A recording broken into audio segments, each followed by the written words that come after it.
Hello everyone, welcomes to all of you. दोस्तों, आप सभी का इस यूट्यूब चैनल में हार्दिक स्वागत है। दोस्तों, आप सभी को नमस्कार, सत श्री अकाल, आदाब, हाय हेलो, कैसे हो आप।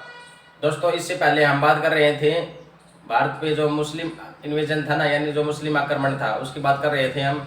सबसे पहले जो अटैक किया था मोहम्मद बिन कासिम ने किया था। उसके बाद जो दूसरा अटैक किया था वो किया था महमूद गजनवी ने। और उसके बाद जो तीसरा अटैक करेगा ना, जो तुर्क है, यानी पहला जो तुर्क था जिसने भारत पर अटैक किया था वो था महमूद गजनवी। और जो दूसरा है ना वो है मोहम्मद गौरी। तो दोस्तों, मोहम्मद गौरी का जो टॉपिक है मैं फिलहाल स्किप करवा रहा हूँ, हल्का हल्का आपको बता देता हूँ, क्योंकि अब जो नेक्स्ट टॉपिक मैं करवाने जा रहा हूँ वो है गुलाम वंश, जो एग्जाम के पॉइंट ऑफ व्यू से बहुत ज़्यादा इंपॉर्टेंट है। यहाँ से क्वेश्चन पूछे जाते हैं। तो दोस्तों, सबसे पहले मैं मोहम्मद गौरी के बारे में बताता हूँ। इसने ये गौर का शासक था, अफगानिस्तान में ही है, जहाँ पर जैसे मोहम्मद गजनवी के टाइम पे गजनी वंश चल रहा था ना, तो मोहम्मद गौरी के टाइम में गौर वंश चल रहा था। तो इसने भारत पर सबसे पहले अटैक 1175 ईस्वी में मुल्तान पर किया था। और उसके बाद इसके जो दो प्रसिद्ध युद्ध लड़े गए थे वो थे तराइन का प्रथम युद्ध, जो 1191 में लड़ा गया था मोहम्मद गौरी और पृथ्वीराज चौहान के बीच में। दोस्तों, इस युद्ध में जो पृथ्वीराज चौहान है वो जीत जाता है। और जो दूसरा युद्ध हुआ था 1192 में, तो उस जो तराइन का द्वितीय युद्ध कहा जाता है जिसको, उसमें मोहम्मद गौरी जीत गया था, पृथ्वीराज चौहान हार गया था। क्यों जीत गया था? क्योंकि इस जो युद्ध था ना, जो सेकंड युद्ध था तराइन का, इसमें इसका सहयोग किसने दिया था? राजा जयचंद ने, जो गहडवाल वंश का जो राजा था ना, रूलर था, उसने साथ दिया था। उसके बाद जो अगला ही युद्ध हुआ वो किसके साथ हुआ? राजा जयचंद के साथ ही हुआ, जिसको हम चंदावर का युद्ध कहते हैं, 1194 में हुआ। उसके बाद और इसने जो भारत में ना मुस्लिम लीग कहता है, मुस्लिम शासन की जो स्थापना है ना भारत में, सबसे पहले किसने की थी? किसने? मोहम्मद गौरी ने की थी। तो दोस्तों, मोहम्मद गौरी के 4 गुलाम थे। एक तो यलदौज था, यलदौज को बादशाह बख्तियार खिलजी, और जो चौथा था ना वो था कुतुबुद्दीन ऐबक, जो इसका दामाद भी था। तो दोस्तों, अब हम बात करने जा रहे हैं कुतुबुद्दीन ऐबक की, क्योंकि जो मोहम्मद गौरी है ना उसकी डेथ हो जाती है। उसके बाद ये जो, क्योंकि जो गजनी से यहाँ तक हिंदुस्तान तक जितना भी शासन फैला हुआ था ना, इसका केयर टेकर वो किसको बनाता है? कुतुबुद्दीन ऐबक को। और कुतुबुद्दीन ऐबक इसको डिस्ट्रीब्यूट कर देते हैं जो इसके जो 4 खास गुलाम थे ना उन सभी में। एक तो जो बख्तियार खिलजी हैं वो तो बिहार अभियान, पश्चिम बंगाल अभियान के दौरान उसकी डेथ हो जाती है। तो दोस्तों, चलिए शुरू करते हैं। हम अब बात करने जा रहे हैं गुलाम वंश की, जो दिल्ली सल्तनत का पहला वंश है।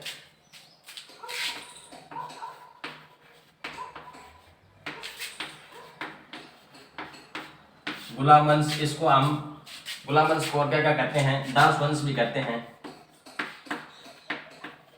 दास वंश, मामलुक वंश,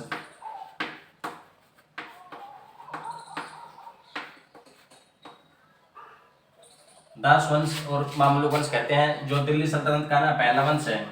तो दिल्ली सल्तनत में जो इसका गुलाम वंश का जो पीरियड है वो कितना है? 1206 से 1290 तक है।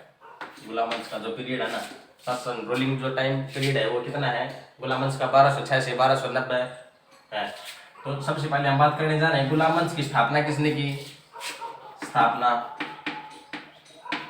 गुलाम वंश की स्थापना की थी कुतुबुद्दीन ऐबक ने।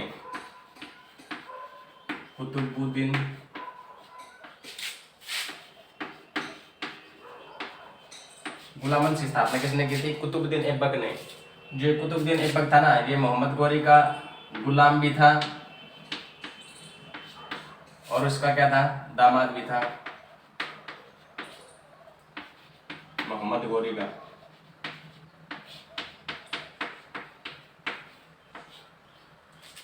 दोस्तों, इसने ना, जो ये कुतुबुद्दीन ऐबक था, इसने जो उपाधि ली थी ना, उपाधि कौन सी ली थी इसने? सिपह सालार की उपाधि ली थी। सिपह सालार, यानी एज सेनापति के तौर पर काम किया था। और जो इसके अलावा जो एक और है शासक, जो जो सैयद वंश का है, सैयद वंश का जो है खिज्र खान, इसने कौन सी उपाधि ली थी? रैयत-ए-आला की।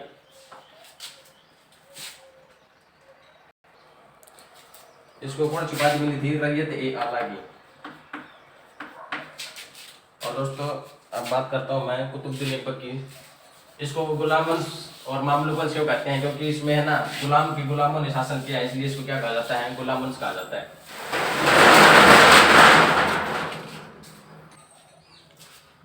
अब हम स्पेशली बात करेंगे कुतुबुद्दीन ऐबक की। कुतुबुद्दीन ऐबक, इसका जो रूलिंग टाइम है वो क्या है, 1206 से 1210। दोस्तों ये जब शासक बना था ना, तो इसने लाहौर को अपनी राजधानी बनाई थी। लाहौर को एग्जाम में पूछ भी लिया जाता है, जो कुतुबुद्दीन ऐबक है ना, उसने अपनी राजधानी कौन सी बनाई थी, लाहौर। और जो इल्तुतमिश है ना, आपको बताता हूँ आपको, इल्तुतमिश को इसने क्या किया था, इल्तुतमिश को बदायूं का गवर्नर बना दिया था। बदायूं का गवर्नर।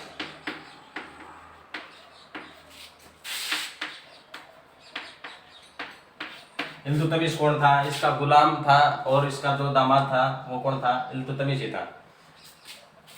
उसके बाद शासक बनने के बाद ना, इसने अपनी जनता में लाखों रुपए डोनेट किए, यानी लाखों रुपए दान किए, इसलिए इसको क्या कहा जाता है, लाख बख्श भी कहा जाता है।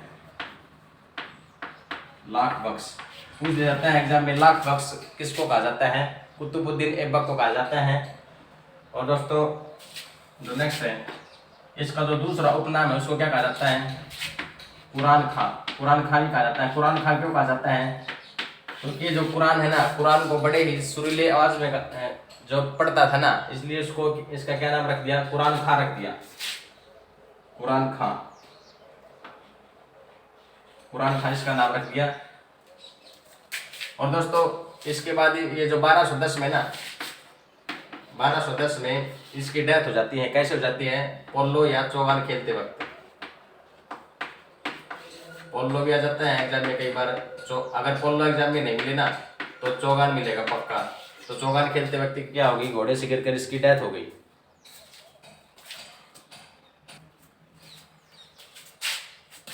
तो दोस्तों चौगान खेलते वक्त या पोलो खेलते वक्त इसकी क्या हो जाती है, डेथ हो जाती है। इसकी मृत्यु के बाद इसका जो बेटा है ना, आराम शाह, वो गद्दी पर बैठ जाते हैं।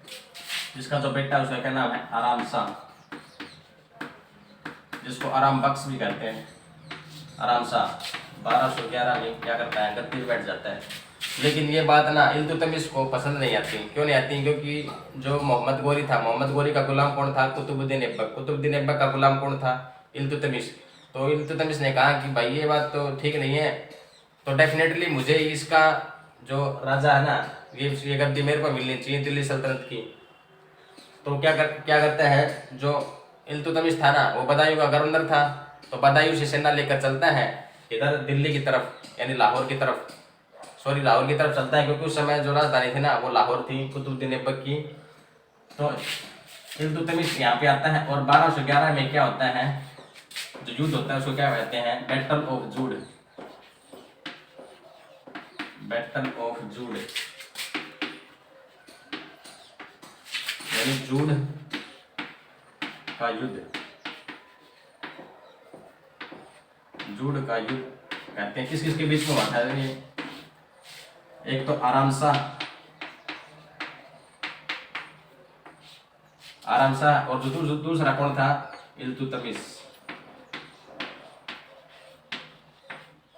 और इसमें इल्तुतमिश जीत जाता है, और आराम शाह की क्या कर देता है, ये डेथ कर देता है। और उसके बाद में जो अगला सुल्तान बन जाता है ना, वो कौन बन जाता है, इल्तुतमिश बन जाता है।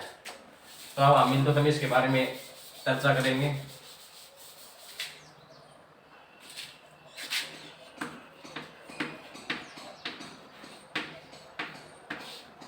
इल्तुतमिश,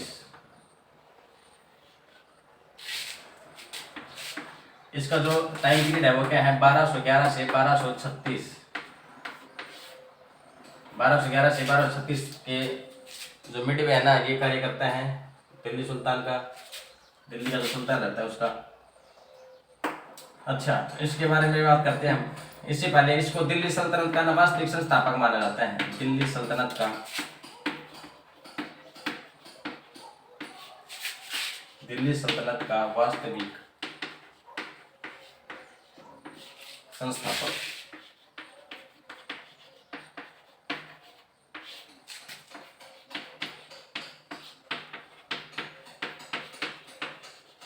इल्तुतमिश को दिल्ली सल्तनत का वास्तविक संस्थापक माना जाता है। और इसने क्या किया था, जो कुतुबुद्दीन ऐबक की जो राजधानी थी ना लाहौर, लाहौर पे शिफ्ट करते हैं कहाँ, Delhi. He shifted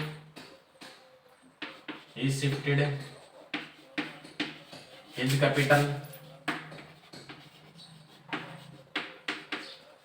capital from Lahore to Delhi. यानी जो इसकी जो राजधानी है ना दिल्ली सल्तनत की, यानी गुलाम वंश की जो राजधानी होती है ना, वो पहले कौन थी, लाहौर थी। तो लाहौर को शिफ्ट कर देता है कहाँ, दिल्ली। और दोस्तों ये जो इल्तुतमिश है ना, इसको क्या कहा जाता है, गुलाम का गुलाम, यानी स्लेव ऑफ स्लेव।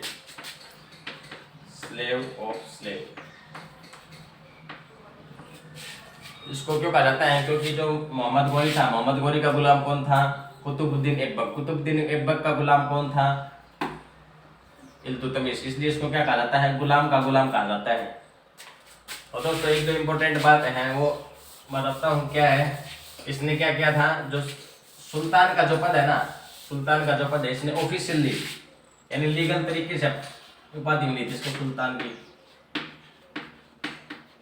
सुल्तान की उपाधि, लीगल या ऑफिशियली बोल सकते हो, ऑफिशियली रूप से।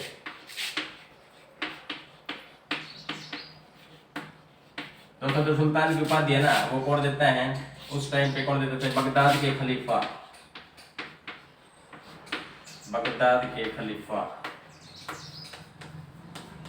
यानी बगदाद के जो खलीफा होते हैं ना, बगदाद के खलीफा से इसको क्या मिली हुई थी, सुल्तान की उपाधि मिली थी। और इसको जो ना खिलफत का प्रमाण भी मिला हुआ है, खिलफत का प्रमाण।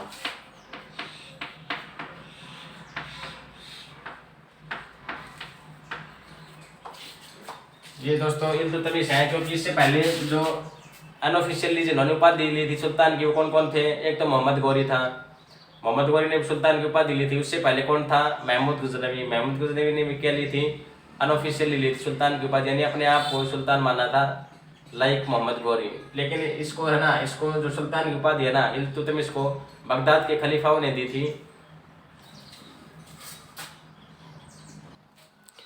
इसलिए इसने घोषणा कर दी कि मेरे बाद ना जितने भी मेरे कुल के या जितने भी मेरे परिवार के जितने भी सदस्य है ना, जो भी रूल करेंगे वो सभी क्या कहलाएंगे, सुल्तान कहलाएंगे। तो दोस्तों जो गुलाम वंश से लेकर जो अंतिम वंश है लोधी वंश, यानी 1526 तक जो रूलिंग टाइम है, जितने भी शासक रूल कर रहे हैं ना, उन सभी को क्या कहा जाएगा, सुल्तान कहा जाएगा। ठीक है। तो दोस्तों इसके बाद क्या होता है, 1215-16 में क्या होता है, यल्दौज भारत आता है, यल्दौज।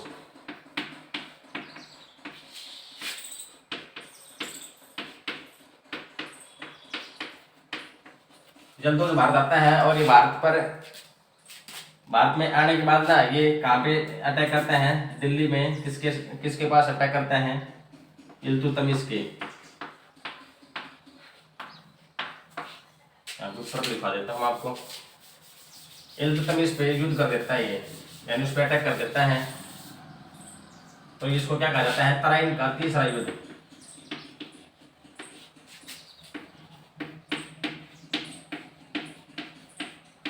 तराइन का तीसरा युद्ध जो 1215-16 के आसपास हुआ था। किसके बीच में हुआ था, यल्दौज और इल्तुतमिश के बीच में हुआ था। इसमें इल्तुतमिश जीत जाता है और ये जो यल्दौज है ना, ये हार जाता है और वापस कहाँ चला जाता है, गजनी चला जाता है। तो दोस्तों इससे पहले आपने 2 युद्ध पढ़े होंगे तराइन के, जो मैंने अभी थोड़ी देर पहले बताया था। जो तराइन का पहला युद्ध है, जो हमारे हरियाणा है ना, हरियाणा के करनाल में हुआ था, तरावड़ी। उस समय तरावड़ी को करते, अब भी तरावड़ी है। इसको हिस्टोरियंस ने क्या नाम दिया है? तराइन। तो दोस्तों जो तराइन का पहला युद्ध है वो किस किस के बीच में हुआ था? मोहम्मद गौरी और किसके बीच में? पृथ्वीराज चौहान के बीच में हुआ था। और जो दूसरा युद्ध हुआ था, पहले युद्ध में कौन जीता था? पृथ्वीराज चौहान। और जो दूसरा युद्ध हुआ था, तराइन का दूसरा युद्ध हुआ, उसमें कौन जीता था? मोहम्मद गौरी जीता था। और जो पृथ्वीराज चौहान था ना, वो हार गया था इसमें। और इल्तुतमिश के बारे में हम एक चीज और पढ़ेंगे जो इतिहास में जो प्रसिद्ध है और जहाँ से क्वेश्चन बढ़ता है। इल्तुतमिश ने क्या है, कौन से कॉइन से लड़ाई थी? Silver and copper, silver and copper coins, यानी चांदी और तांबे के सिक्के चलवाए थे। जो चांदी के सिक्के थे ना, उसको तो टंका बोला जाता था। और जो तांबे के थे ना, उनको क्या कहा जाता था? जित्तल कहा जाता था। ठीक है। और जो टका है, यानी टका है, जो वर्तमान में किस देश की करेंसी है? बांग्लादेश की। बांग्लादेश की जो करेंसी है वो क्या है? टका।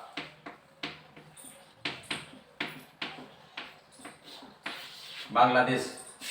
और दोस्तों इन दोनों का जो रेशियो था ना, वो क्या रेशियो था? टका और जित्तल का, यानी 1 टका किसके बराबर हो जाता था? 48 जित्तल के बराबर होता था 1 टका। तो दोस्तों ये क्वेश्चन है ना, ये क्वेश्चन पूछा गया है, कई बार पूछा गया है एग्जाम में। जो तांबे के और जो सिल्वर के, यानी चांदी और जो तांबे के जो सिक्के थे ना, वो किसने चलवाए थे? सबसे पहले इल्तुतमिश ने चलवाए थे। उसको क्या कहा था? टका। और क्या कहा जाता था? जित्तल कहा जाता था।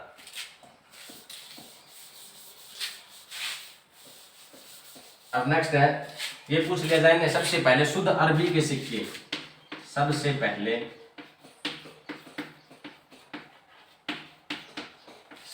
शुद्ध अरबी सिक्के। सबसे पहले शुद्ध अरबी सिक्के, ये क्वेश्चन तो एग्जाम में पूछा गया है प्रीवियस ईयर में। दोस्तों ये जो आज मैं जो टॉपिक करवाने जा रहा हूँ, गुलाम वंश, ये यहाँ पे वीडियो देखना। उसके बाद मैंने प्रीवियस ईयर मारना है, तो फिर बताना मेरे को कमेंट में कितने क्वेश्चन करेक्ट कर पाते हो आप। सबसे पहले शुद्ध अरबी सिक्के थे ना, वो किसने जारी करवाए थे? इल्तुतमिश ने जारी करवाए थे। तो ये क्वेश्चन प्रीवियस ईयर में पूछा भी गया है कई बार। दोस्तों इसकी जो पॉपुलर जो चीज है वो क्या है? ये जो है ना न्याय का, इसको न्याय का देवता भी कह सकते हो आप। यानी इसके जो दरबार में था ना, न्याय का घंटा था एक तो, और जस्टिस के लिए था ये अमीर ए दार। और जस्टिस के लिए था ये, यानी न्याय के लिए, न्याय प्रियता के लिए प्रसिद्ध था। कौन है? इल्तुतमिश। क्योंकि जब आगे हम पढ़ेंगे ना, जो इसकी मृत्यु के बाद जो इसका पुत्र बैठ जाता है ना, रुकनुद्दीन फिरोज शाह, उसकी, क्योंकि जो इल्तुतमिश है ना, इल्तुतमिश एक बार कालिंजर अभियान पर चला जाता है, तो इसके तीनों बेटे भी फेल हो जाते हैं इसमें। लेकिन इसकी जो बेटी थी ना, रज़िया सुल्तान, वो इसको सक्सेस करवाती हैं। तो उसके बाद तो ये अपने आप ये, यानी जो इल्तुतमिश है ना, ये सुल्तान किसको बना देता है? रज़िया सुल्तान को। लेकिन इसकी मृत्यु के बाद है ना, इसका बेटा जो रुकनुद्दीन फिरोज शाह है ना, वो गद्दी पर बैठ जाता है। तो ये है ना, जो रज़िया सुल्तान है, ये दिल्ली की जनता के पास जाती है और रेड कपड़े पहन के जाती हैं। क्यों पहन के जाती हैं? क्योंकि इल्तुतमिश के दरबार में ना कोई भी व्यक्ति है ना, रेड कपड़े पहन के जाता है ना, उसको न्याय मिलता ही मिलता है। इसने जो प्रथा बना रखी थी। और जो वहाँ पे इसका जो महल है ना, महल के सामने 2 शेरों की मूर्तियां थी, उनके गले में क्या थी? घंटी थी। यानी कोई भी व्यक्ति लाल वस्त्र पहन के उन घंटियों को बजाता था ना, उसको न्याय मिलता था। इसलिए यही काम किसने किया था? रज़िया सुल्तान ने किया था। मैं आगे आपको बताऊंगा।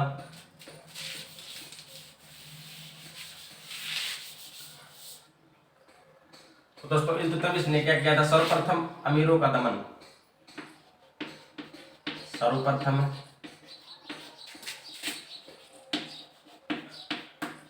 अमीरों का दमन, दिल्ली के सर्वप्रथम अमीरों का जो दमन था ना, वो किसने किया था?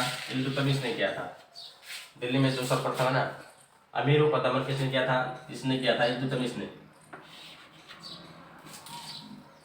और आज नेक्स्ट है वो क्या है? तुर्कान ए चहलगामी।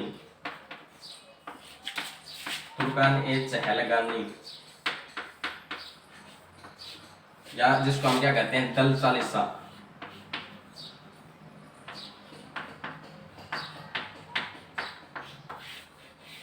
यहाँ पे क्वेश्चन आएगा बड़ा ही शानदार, जो दल चालीसा है ना, दल चालीसा और जो तुर्कानी चालगानी है, जो ये जो किसने चलाई थी, इल्तुतमिश आ जाएगा। लेकिन कई बार ऐसा पूछ दिया जाता है, तो दल चालीसा है ना, दल चालीसा का अंत किसने किया था, तो आंसर क्या आएगा आपका बलबन। बलबन आएगा दल चालीसा का अंत। दल चालीसा क्या था, दल चालीसा क्या था, जो इल्तुतमिश था ना, इल्तुतमिश ने अपने खास यानी जो फेमस थे ना इसका जो खास कलोज, कलोज जो जिसके भी इसके दो दोस्त थे ना, यानी 40 गुलामों को इसने इसमें जो दल चालीसा है ना, दल चालीसा का मेंबर बनाया। क्यों बनाया, क्योंकि अपने आप को शक्तिशाली बनाने के लिए इसने दल चालीसा का जो निर्माण है ना वो किया। तो और इसका जो दल चालीसा है ना, इसका जो बेनिफिट है ना, बहुत ज़्यादा बंदे उठाते हैं। आगे आपको बताऊंगा मैं कौन कौन उठाता है। एक तो बैराम शाह उठाता है। बैराम शाह कौन है, ये जो है ना रजिया सुल्तान का जो भाई है ना वो है बैराम शाह, यानी इल्तुतमिश का पुत्र। और इसने एक प्रथा और चलाई थी जिसका क्या नाम है, इक्ता प्रथा। ये भी क्वेश्चन पूछा गया है प्रीवियस ईयर में। इक्ता प्रथा क्या है दोस्तों, जब भी कोई युद्ध होता था ना, युद्ध में जिन सैनिकों को यानी जो भी राजा होता था या जो भी सुल्तान होता था, उसको जो जमीन मिलती था ना, अड़की हुई जमीन, तो उस समय वेतन तो दिया नहीं जाता था। तो वेतन नहीं दिया जाता था ना, तो सबसे पहले इसने क्या किए भाई, इसने कहा कि जो भी जमीन में यानी जो भी युद्ध में जितनी जमीन लुटी गई है ना, वो उसको दे देता था। उसको क्या कहता है, इक्ता प्रथा। और जो इसका जो टैक्स वसूलता था ना इक्ता का, यानी जो रेवेन्यू करता था, उसको क्या कहा जाता था, इक्तेदार कहा जाता था। और जो पूरी जो सिस्टम है ना, इसको क्या जाता था, इक्ता प्रथा कहा जाता था।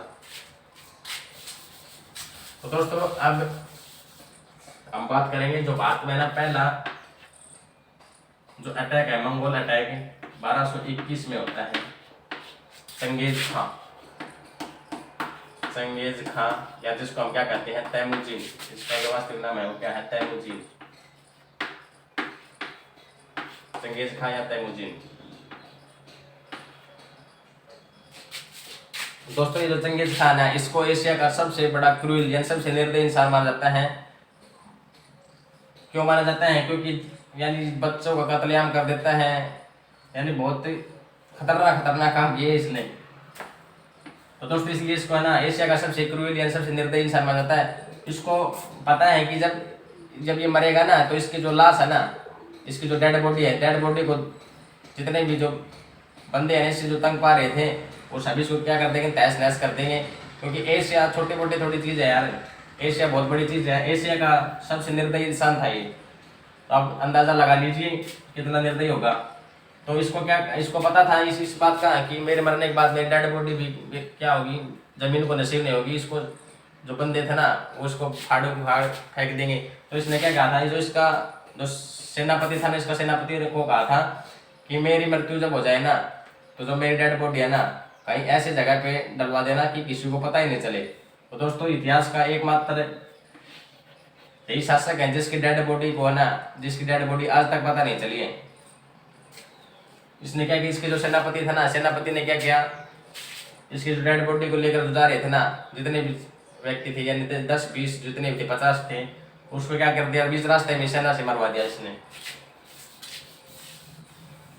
तो चंगेज खान का जो अटैक होता है ना 1221 में होता है, बता दिया मैंने, 1221 में होता है। लेकिन ये अटैक करने नहीं आता यहाँ पे, किसके जो उज्बेक शासक था ना, उज्बेक शासक था एक उज्बेकिस्तान का, जिसका क्या नाम है, जलालुद्दीन मंगबरनी।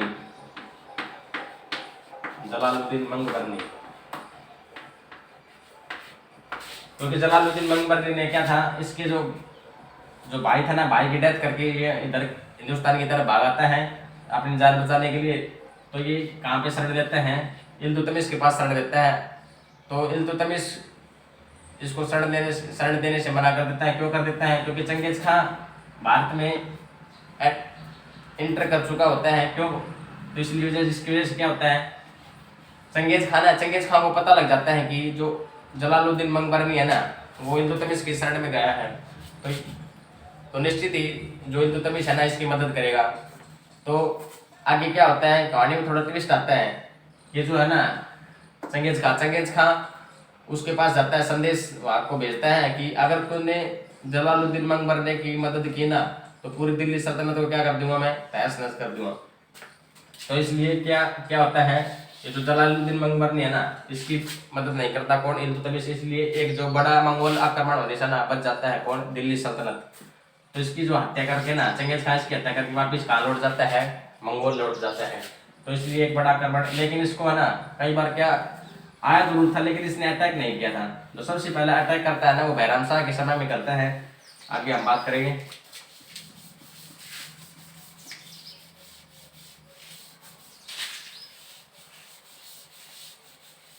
दोस्तों इल्तुतमिश ने ना कुतुब मीनार है ना, कुतुब मीनार का निर्माण कार्य पूरा करवाया था। अब हम बात करेंगे कुतुब मीनार। कुतुब मीनार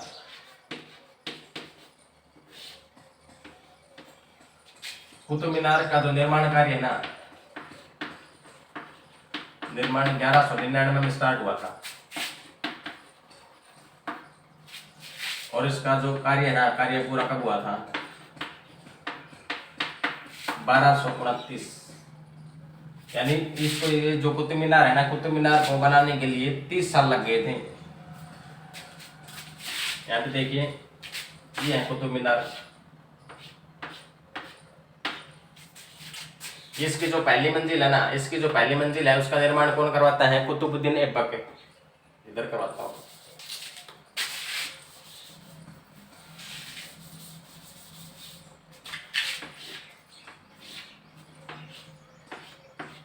यहाँ पे देखिए 5 मंजिलें हैं, कोई पूछ लिया ना तो इसकी कितनी मंजिलें हैं, 5 मंजिलें हैं। भाई देख लेना कैसी बनती है, ऐसी ही है।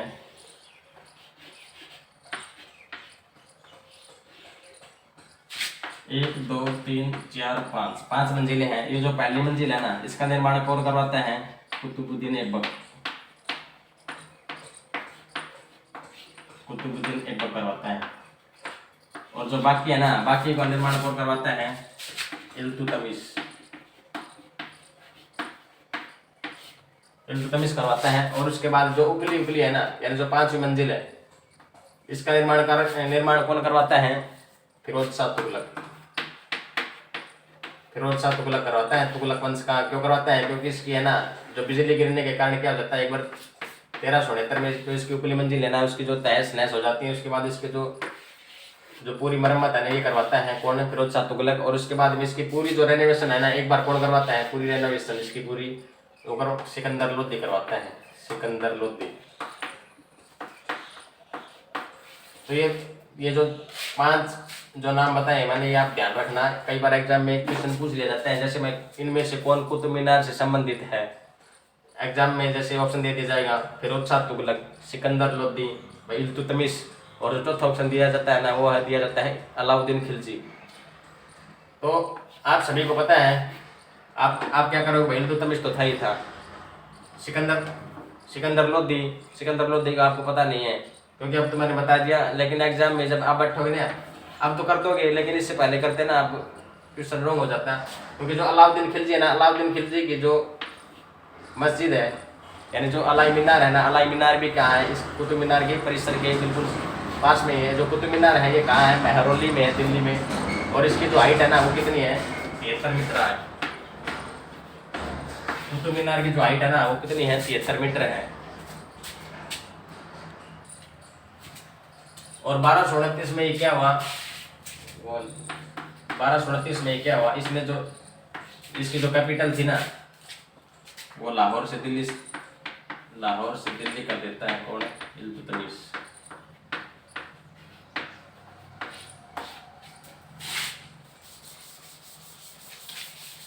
तो दोस्तों हम आगे बात करेंगे। एक बार क्या होता है, ये जो इल्तुतमिश है ना, इल्तुतमिश कालिंजार अभियान में जाता है यानी ग्वालियर अभियान में जाता है।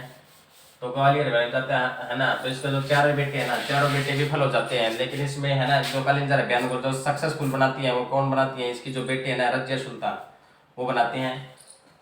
और दोस्तों 1236 में ना क्या हो जाता है, इसकी डेथ हो जाती है। ठीक है, किसकी, इल्तुतमिश की डेथ हो जाती है। और उसके बाद इसका जो बेटा है ना, इसका जो बड़ा बेटा है रुकनुद्दीन फिरोज शाह, रुकनुद्दीन फिरोज शाह,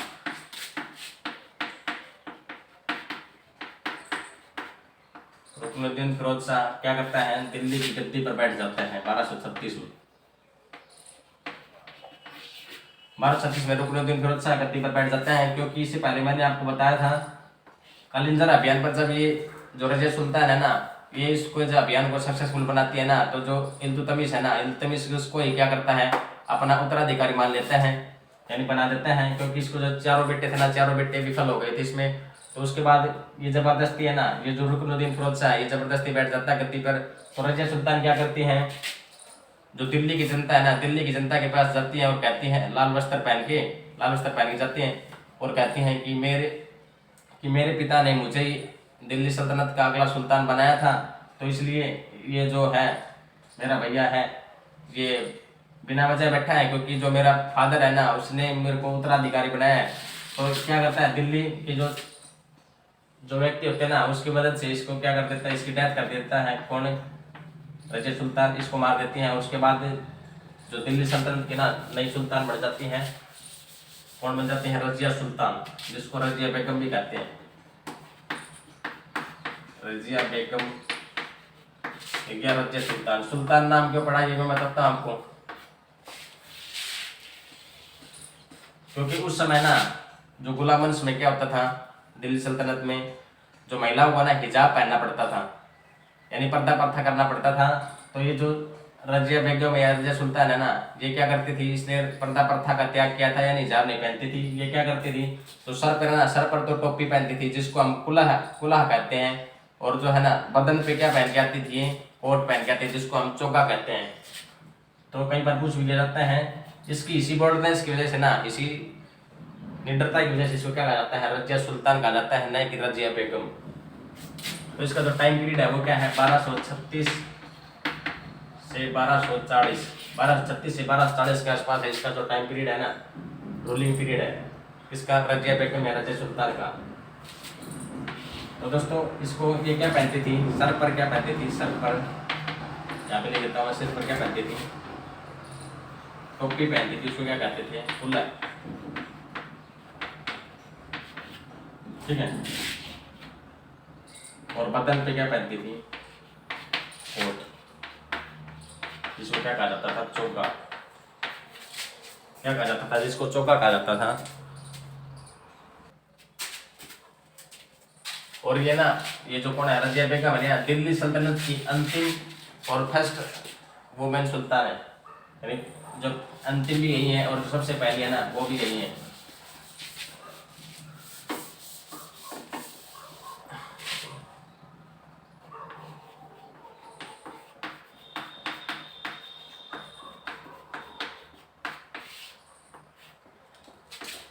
बारह सौ छत्तीस से 1240, 1236 से 1240 क्या है इसका रूलिंग पीरियड है। रजिया सुल्तान के जो दो खास गुलाम थे ना, दो खास कौन थे, एक तो एतगिन था, एतगिन, और जो दूसरा था कौन था, अल्तुनिया।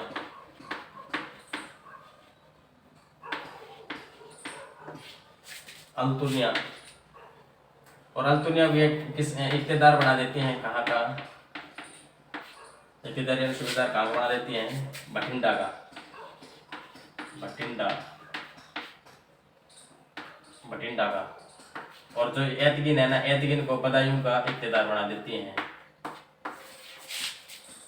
रजिया सुल्तान के जो दो खास बंदे थे ना, वो कौन थे, एक तो एतगिन था, जिसको ये बदायूं का जो इक्तेदार बना देती हैं, और जो दूसरा था वो अल्तुनिया था। अल्तुनिया को कहाँ का इक्तेदार बना देती हैं, बठिंडा का। और उसके बाद जो इसका दूसरा भाई था ना, जिसका क्या नाम था, बहराम शाह।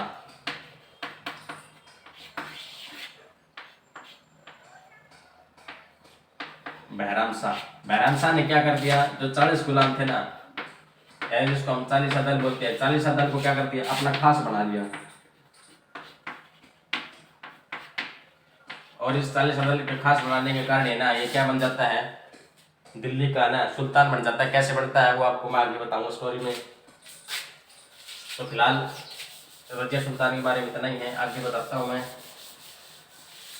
जो रजिया सुल्तान है, याकूत खान का नाम सुना है? याकूत खान, याकूत खान, याकूत खान का नाम बताओ मेरे को, आपने सुना है या नहीं? याकूत खान का नाम सुना है नहीं? याकूत खान कौन था? ये एक अफसीनियाई हफ्सी था, अफसीनियाई हफ्सी था। कौन? याकूत खान। और जो क्या बन गया था? रजिया का प्रेमी बन गया था, यानी रजिया का लवर बन गया था। कौन? ये रजिया का लवर बन गया था। कौन? याकूत खान। और रजिया को बचपन से ही प्रेम कौन करता था? अल्तुनिया। अल्तुनिया कहाँ का इसने इख्तियार बना दिया था? अल्तुनिया को बठिंडा, पंजाब का। याकूत खान के बारे में बताता हूँ। ये कौन था? इसको अमीर ए आफूर कहा जाता है, आमिर ए आफूर। आमिर ए आफूर का ये जो पोस्ट है ना, वो किसको मिली थी? याकूत खान को मिली थी। क्योंकि जब इल्तुतमिश जब रूल कर रहा था तो उस समय है ना, जो याकूत खान था ना, याकूत खान घोड़ों का रख रखाव का काम करता था। जितने भी शाही अस्तबल बंधा करते थे ना, उन यानी जितने भी शाही अस्तबल बंधा करते थे उसको क्या कहा जाता था? उसके जो डिपार्टमेंट है ना, उसको क्या करता था? दीवाने आफूर। और जो दीवाने आफूर का जो हेड होता था ना, वो कौन था? आमिर जो सॉरी जो हेड था ना, उसको क्या कहा जाता था? आमिर याकूत कहा जाता था। और वो कौन था? याकूत खान था। तो याकूत खान का क्या कार्य था? जो इल्तुतमिश था ना, जब भी कहीं पर जाता था तो घोड़े पर जब भी बैठाता था उसको, इसको इल्तुतमिश हो, तो इल्तुतमिश को ऐसे यहाँ पर अपने हाथों पर पैर रखवा के घोड़े पर चढ़ाता था। और यही काम वो किसके लिए करता था? रजिया के लिए करता था। और इसी वजह से क्या हुआ, उसको धीरे धीरे किससे प्यार हो गया? रजिया सुल्तान से प्यार हो गया। तो दोस्तों रजिया सुल्तान से प्यार हो गया, तो आगे बताता हूँ मैं आपको क्या स्टोरी है। इसको क्या कहा जाता है? पूछ रहा था कई बार। आमिर ए आफूर कहा जाता है। इसका हेड बना दिया था किसको? और जो रजिया सुल्तान है, रजिया सुल्तान भी प्रेम करती थी किससे? आमिर इससे। जो याकूत खान है, याकूत खान से प्रेम करती थी रजिया सुल्तान भी। तो क्या होता है, ये जो है ना अल्तुनिया बठिंडा में विद्रोह कर देता है, तो उसके बाद में क्या होता है? जो याकूत खान है, याकूत खान, क्योंकि जो लव स्टोरी थी ना, ये जो अल्तुनिया था, अब अल्तुनिया तो वन साइडेड लव स्टोरी थी इसकी। और जो ये था ना, ये जो याकूत खान था, याकूत खान और इल्तुतमिश सॉरी जो रजिया सुल्तान है, ये दोनों प्रेम करते थे आपस में। इसलिए जो अल्तुनिया को पता लग गया भाई दोनों प्रेम कर रहे हैं, ये जो है ना याकूत खान ये कहाँ से आया है? अफसी है। तो इसने क्या किया? बठिंडा में विद्रोह कर दिया। और विद्रोह को दबाने के लिए कौन यहाँ से कौन? जो रजिया सुल्तान और जो याकूत खान है, याकूत खान की तरफ से सॉरी रजिया सुल्तान की तरफ से ये लड़ता है। तो इसकी डेथ हो जाती है। तो रजिया सुल्तान को बंदी बना लिया जाता है। बंदी बनाने के बाद रजिया सुल्तान के सामने दो शर्तें रखी जाती हैं कि या तो आप दिल्ली का सिंहासन मुझे अर्पित कर दीजिए या फिर मुझसे शादी कर लीजिए। दिल्ली का सिंहासन किसी भी कीमत पर नहीं हारना चाहती थी कौन? रजिया सुल्तान। इसलिए इसने अल्तुनिया से शादी कर ली।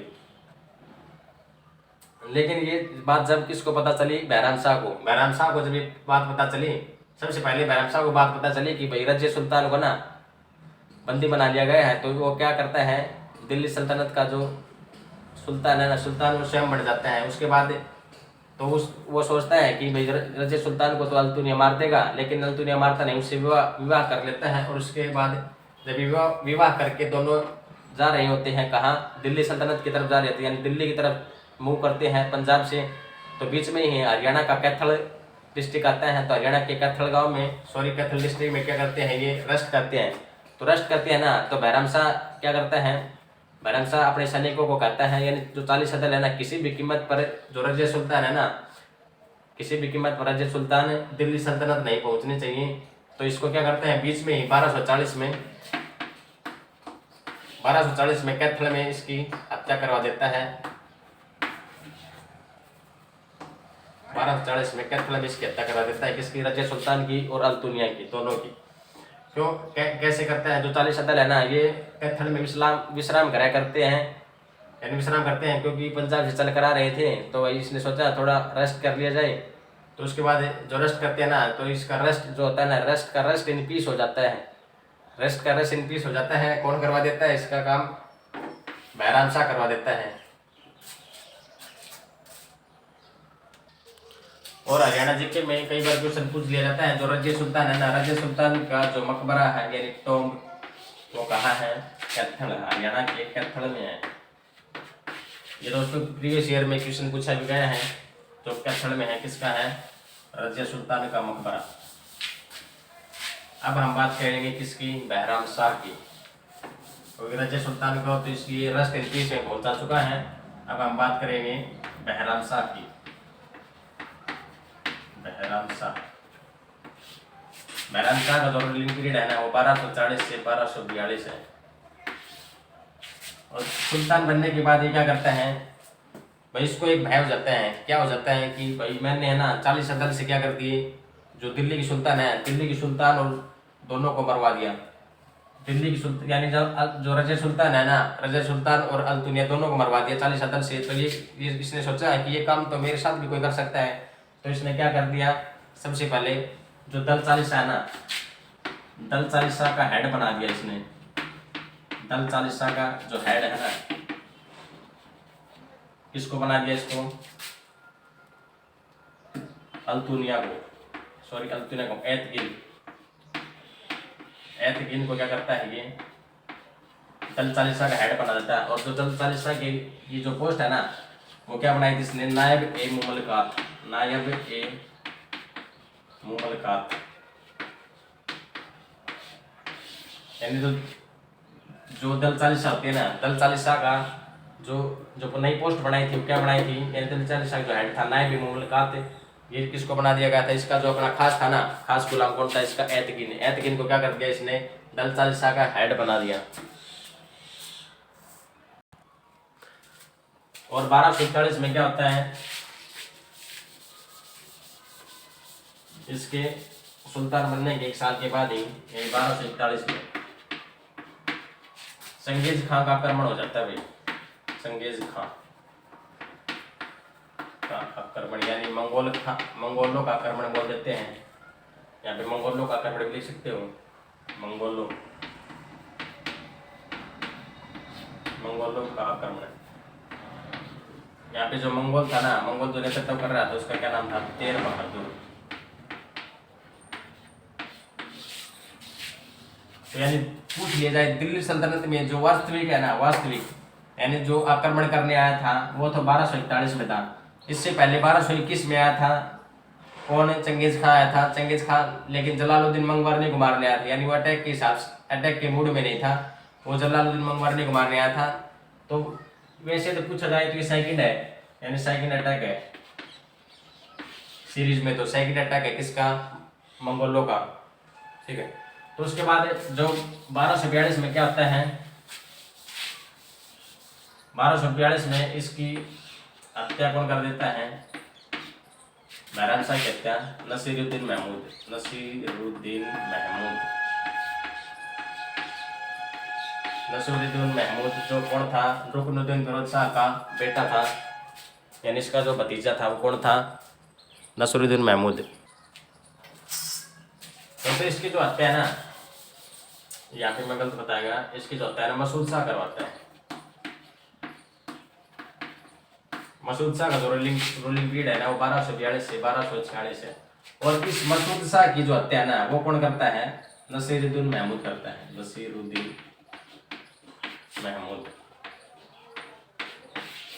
नसीरुद्दीन महमूद करता है इसकी हत्या, इसकी मसूद शाह की। और जो नसीरुद्दीन महमूद है ना, इसका जो टाइम पीरियड है वो क्या है? 1246 से 1265 है।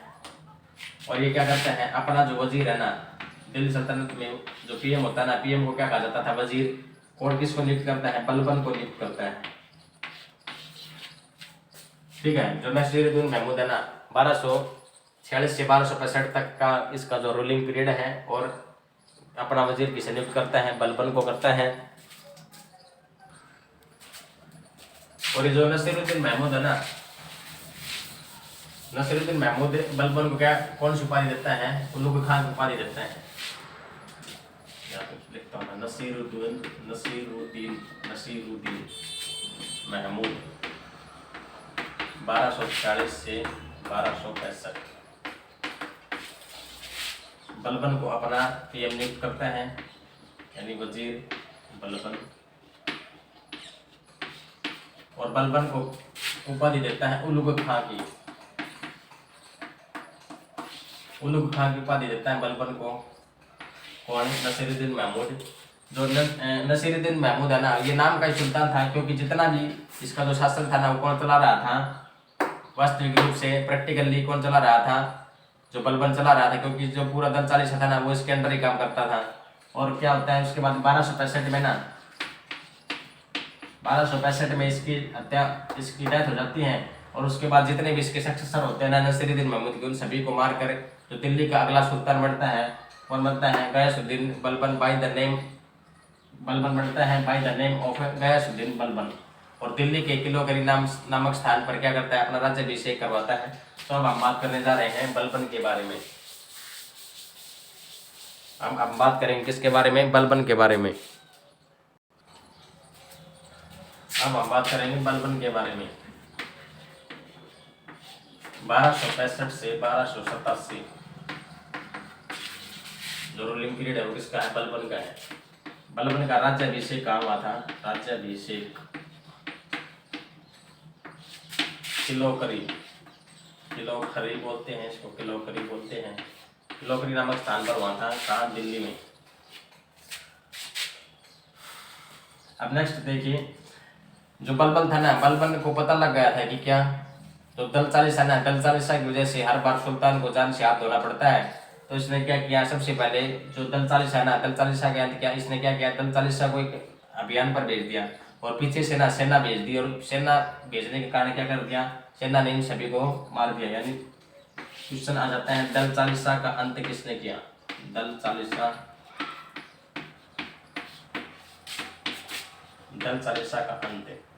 अंत किसने किया था? बलबन ने किया था। और बलबन की जो दरबार में थे जो दो विद्वान थे, कौन कौन थे? एक तो अमीर खुसरो था। अमीर खुसरो ये आगे तुगलक वंश में भी आएगा। यानी सबसे ज्यादा जो रूलिंग पीरियड है ना, सबसे ज्यादा शासन देखने वाला जो कवि है, लेखक है, वो कौन है? अमीर खुसरो है। और दूसरा जो था ना, वो था अमीर हसन। अमीर हसन और जो कौन था दूसरा? अमीर खुसरो। बलबन का राज्याभिषेक कहाँ हुआ था? किलोकरी में हुआ था, 1265 में हुआ था। दल 40 का अंत किया इसने। और जो इसके दरबार में जो विद्वान थे वो कौन थे? अमीर खुसरो और अमीर हसन। और इसने क्या किया? जो बलबन है ना, बलबन ने क्या किया? जो नसीरुद्दीन महमूद है ना, नसीरुद्दीन महमूद के जो उत्तराधिकारी है ना, उसकी भी डेथ करवा दी। इससे क्या हुआ? जो दिल्ली की जनता थी ना, दिल्ली की जनता ने बगावत करना शुरू कर दिया। दिल्ली की जनता ने क्या कर दिया? बगावत करना शुरू कर दिया। लेकिन जो बलबन था ना, बलबन वाज स्मार्ट इनफ, यानी ये बेहद स्मार्ट था, क्योंकि इसने 20 साल से वजीर के रूप में शासन चला रहा था। तो इसने क्या किया? दिल्ली की, इसको पता था कि दिल्ली की जनता को कैसे कंट्रोल में करना है, यानी कैसे काबू में करना है। तो इसने क्या किया? Policy of blood and iron, यानी लोह व रक्त की नीति।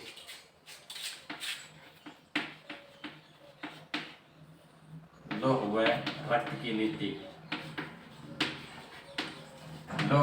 की नीति इसने अपनाई। और इसने कहा कि दिल्ली की जनता को एक बार समझाया जाएगा, अगर दिल्ली की जनता एक बार समझ गई तो अच्छा है, वरना तलवार हमारी और गर्दन तुम्हारी। यानी इसने जो दिल्ली की जनता थी नहीं, दिल्ली की जनता को इतने खौफ में कर दिया था, इससे डरने लग गए थे। कौन? दिल्ली की जनता। और लोह एवं रक्त की नीति अपनाई। लेकिन इसको ये जो है ना बलबन क्या करता है? ये ना अल्लाह के बाद खुद को दूसरा सुल्तान मानता है। यानी सबसे पहले अल्लाह को मानता है, यानी जिल ए इलाही, यानी अल्लाह की परछाई मानता है। और दूसरा क्या है? नियामत ए खुदाई।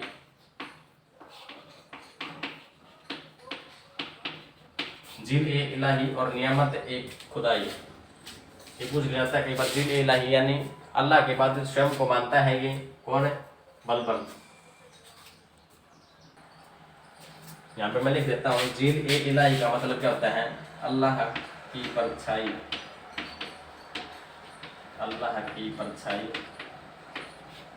और नियामत खुदाई का मतलब अल्लाह के बाद सुल्तान, यानी अल्लाह के बाद ये कहता है कि भाई सुल्तान सही बंदा है अल्लाह के बाद, ठीक है, अल्लाह के बाद सुल्तान, ये नियामत खुदाई है। और चिल इलाही कुछ ले जाए तो क्या है, अल्लाह की परछाई है। इसने अपनी जनता को और भी खौफ में रखने के लिए इसने क्या किया, एक और नीति अपना दी। इसने क्या, जिसको क्या कहते हैं हम, सिजदा और पाइबोस, सिजदा और पाइबोस।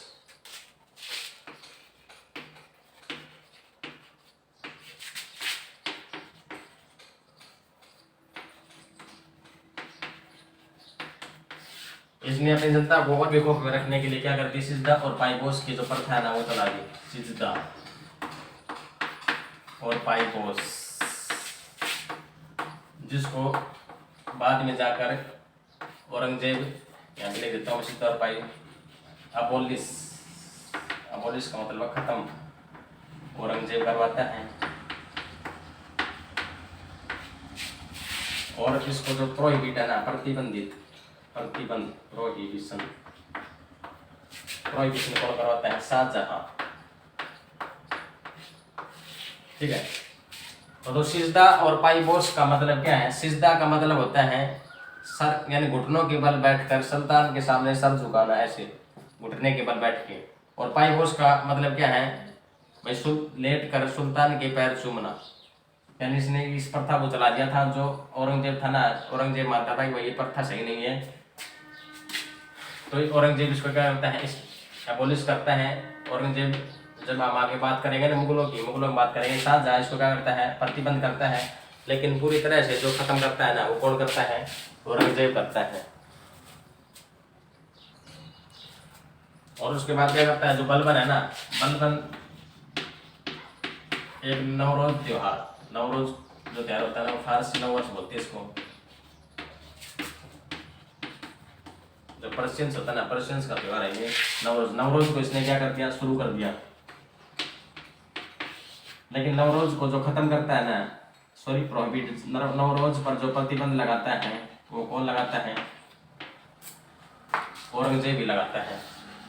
नवरोज पर जो प्रतिबंध लगाता है वो कौन लगाता है, औरंगजेब ही लगाता है। तो दोस्तों ये था बलबन के बारे में। और हरियाणा से संबंधित बताऊं इसको, हरियाणा में मेवात का नाम तो सुना होगा आपको।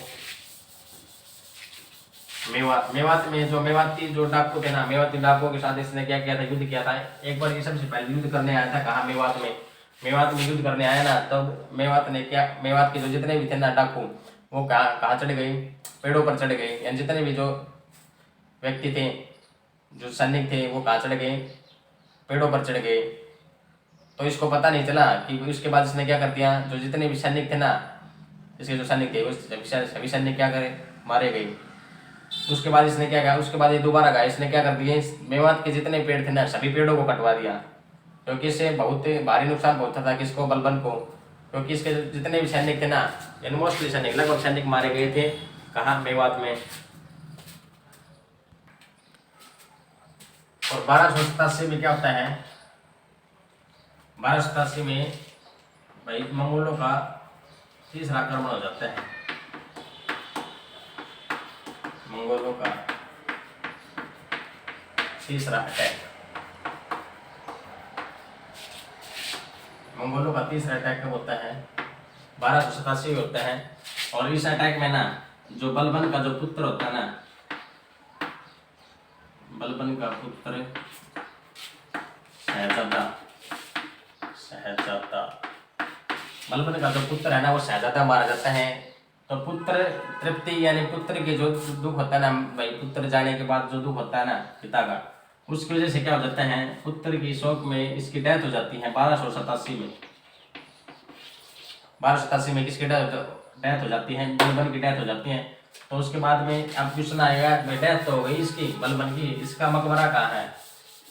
तो बलबन का मकबरा कहाँ है, दिल्ली के आर्कियोलॉजी पार्क में, दिल्ली के आर्कियोलॉजी, दिल्ली के आर्कियोलॉजी पार्क में। इसका मकबरा है किसका, बाप बेटे दोनों का।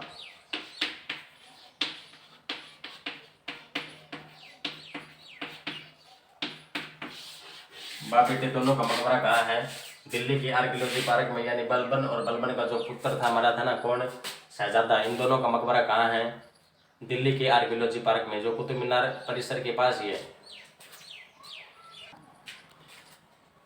तो दोस्तों बलबन की डेथ हो जाती है, उसके बाद दिल्ली का जो अगला सुल्तान बनता है ना, वो कौन बनता है, कैकूबाद। कैकूबाद दिल्ली का जो अगला सुल्तान बनता है वो बनता है कैकूबाद, 1287 से 1290।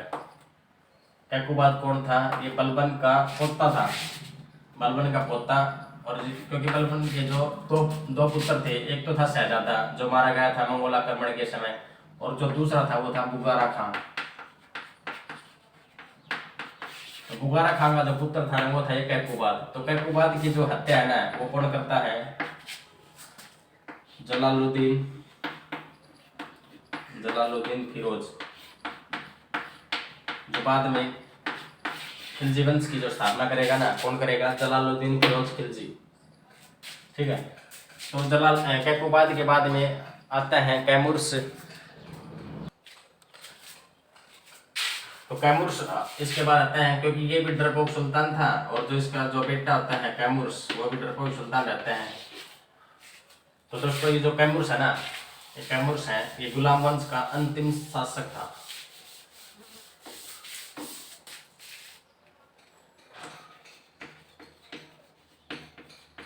कैमूर्स कौन था, गुलाम वंश का अंतिम शासक, अंतिम शासक था गुलाम वंश का। कैमूर्स कौन था, गुलाम वंश का अंतिम शासक था। इसकी जो हत्या है ना वो कौन करता है, मलिक फिरोज करता है। क्यों करता है, जैसे वो पंजाब का गवर्नर था, तो उसको पता लग जाता है भाई दिल्ली की जो सुल्तान है ना, दिल्ली के सुल्तान है वो बहुत डरपोक है, इसलिए चल के उसको थोड़ा निडर बनाया जाए। तो उसके इसलिए इसको क्या करता है, वो रस्ट इन पीस में पहुंचा देता है किसको, कैमूर्स को। और उसके बाद ये जो नया वंश है ना, जो मलिक फिरोज है, Malik Firoz by the name of Jalaluddin Firoz Khilji के नाम से अगले जो वंश है खिलजी वंश जिसने सबसे कम रूलिंग पीरियड किया है उसकी स्थापना करेगा। तो दोस्तों ये था गुलाम वंश कंप्लीट। आपको वीडियो में बताना कमेंट में कि आपको वीडियो कैसी लगी। और दोस्तों एक चीज़ जरूर करना आप कि जितने भी 1 घंटे की जो वीडियो बनी है ना, कौन सी, ये जो गुलाम वंश जो अभी मैंने करवाया है, इसकी आप जैसे मान लीजिए एक बार इसको रिवीजन करना वीडियो देखने के बाद, उसके बाद इसके जो प्रीवियस ईयर के सेट होते हैं ना उसको लगाना। उसके बाद आपको पता लग जाएगा कहाँ से क्वेश्चन उठता है, कहाँ से क्वेश्चन नहीं उठता है, और कितना क्वेश्चन कवर हो रहा है इस वीडियो में। तो दोस्तों आपका कीमती समय देने के लिए धन्यवाद। जय हिंद। और दोस्तों अगर आप चैनल पर नए हो तो चैनल को सब्सक्राइब करना, साथ ही बेल आइकन को दबाना, ताकि हमारे लेटेस्ट वीडियो अपडेट आपको मिलते रहे। और वीडियो आपको बहुत ही शानदार लगी है तो इसको दबा के लाइक करो। धन्यवाद। जय हिंद।